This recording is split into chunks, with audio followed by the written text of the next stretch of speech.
கடுத்துருத்தி மகாதேவர் கோவில் வளாகத்தின் தெற்கு பகுதியில் ஏற்றமானூர் மகாதேவர் சன்னதியும் வடக்கு பகுதியில் வைக்கம் மகாதேவர் சன்னதியும் இருக்கின்றன. இந்த ஆலயத்தில் இந்த இரு சன்னதிகளும் அமைந்ததற்கு பின்னால் ஒரு கதை இருக்கிறது. வடக்கன்கூர் ராஜா தினமும் குதிரையில் பயணித்து வைக்கம் மகாதேவர் கோவில், ஏற்றுமானூர் மகாதேவர் கோவில் மற்றும் கடுத்துருத்தி மகாதேவர் கோவில் என்று 3 ஆலயங்களிலும் வழிபாடு செய்து வந்தார். வயதான காலத்தில் அவரால் 3 கோவில்களுக்கும் சென்று வழிபட முடியாமல் போனது.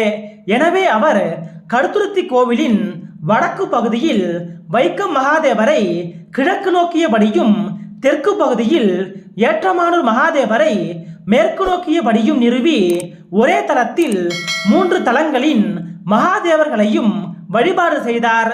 3 கோவில்களுக்கும் செல்ல முடியாதவர்கள் இக்கோவிலுக்கு